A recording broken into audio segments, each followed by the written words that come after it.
आप सभी का बहुत बहुत नमस्कार। मैं हूं आपके साथ ऋतिका पांडे। जयपुर में राजस्थानी फिल्म और कलाकारों को नया मंच देने के उद्देश्य से राष्ट्रीय करणी सेना फिल्म फेस्टिवल राजस्थान का आयोजन 31 जनवरी को मान पैलेस गांधी पथ में होगा। जवाहर कला केंद्र में आयोजित पोस्टर लॉन्च कार्यक्रम में आयोजकों ने इसकी जानकारियां दी है। वही बता दें, मौके पर राष्ट्रीय अध्यक्ष दीप सिंह शेखावत, अनिरुद्ध आचार्य, लक्ष्मी तंवर, कुलदीप सिंह भादवा, नरेंद्र सिसोदिया सहित कई गणमान्य लोग मौजूद रहे हैं। शेखावत ने कहा है कि संस्था रंगमंच, लोक नृत्य, लोक संगीत, साहित्य और चित्रकला से जुड़े कलाकारों को प्रोत्साहित करेगी। जी हां, उन्होंने राजस्थानी फिल्मों के निर्माण को बढ़ावा देने, स्थानीय कलाकारों को प्राथमिकता दिलाने और सरकार और निजी संस्थाओं के सहयोग की बात की है। सहयोग लेने की बात कही गई है।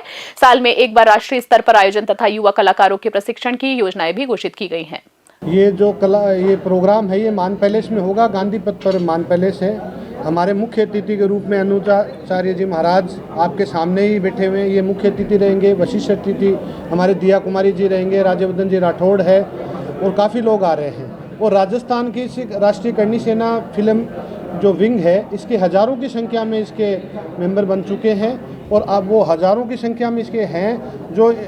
जो पिक्चरें शॉर्ट लिस्ट हुई है उनके अंदर करीबन 15 से 20 मूवीज भी हैं, उनको सभी को करा जाएगा। और राजस्थान के करीब करीब जितने भी कलाकार रहेंगे उनकी काफ़ी लोगों की परफॉर्म भी होगी और उनका सम्मान समारोह भी सम्मान होगा। राजस्थानी सिनेमा को बढ़ावा देने के लिए आगे और क्या प्रयास करेंगे?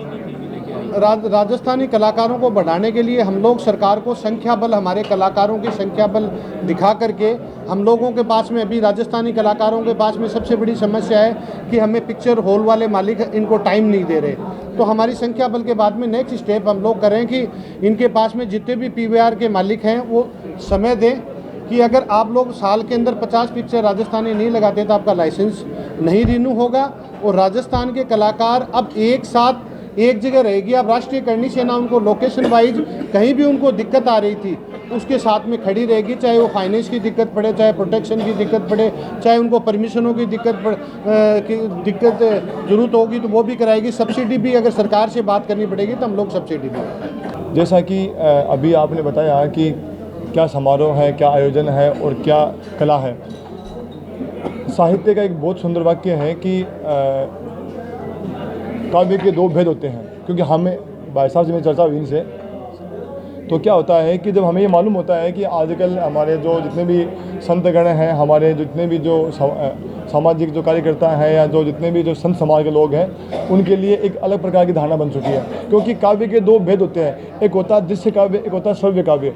तो श्रव्य काव्य जैसे पहले रेडियो वगैरह था तो उसमें क्या है कि उतना विशेष नहीं था। दृश्य काव्य में जैसे ये फिल्म वगैरह बनने लगे, तो चलचित्र आने लगे, तो उनमें अगर समाज को सही चीज़ नहीं परोसी गई तो आने वाले समय में जो हमारी जो युवा पीढ़ी है वो किस ओर बह जाएगी। इसलिए आदरणीय शिव सिंह जी का मैं धन्यवाद ज्ञापन करता हूँ कि आपने बहुत सुंदर कार्यक्रम किया है।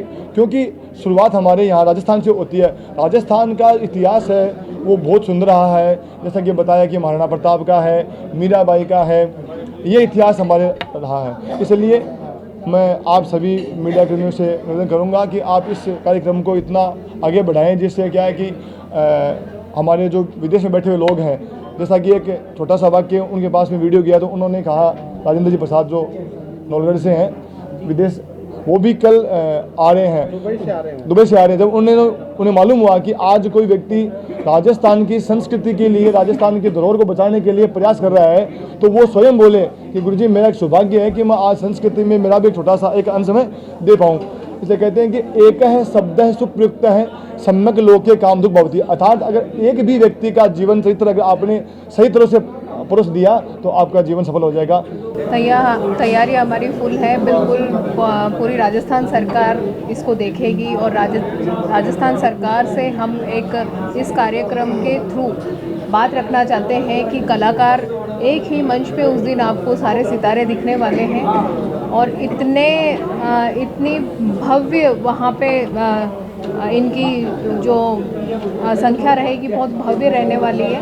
तो इससे राजस्थान सरकार पे भी एक प्रेशर होगा कि कलाकारों के लिए कुछ किया जाए, क्योंकि राजस्थान में क्या है कि सरकार ने अभी तक कलाकारों के लिए कोई अच्छा स्टैंड नहीं लिया है। तो राष्ट्रीय करणी सेना का एक ही उद्देश्य है कि इनको आगे से आगे बढ़ाएं, हमारी लोक संस्कृति को दिखाएं, कला को दिखाएं, और जो देश विदेशों तक कलाकार मेहनत कर रहे हैं राजस्थानी संस्कृति को दिखाने के लिए, वो सरकार तक जाए, क्योंकि आज राजस्थान की संस्कृति जिंदा है तो कलाकारों की वजह से।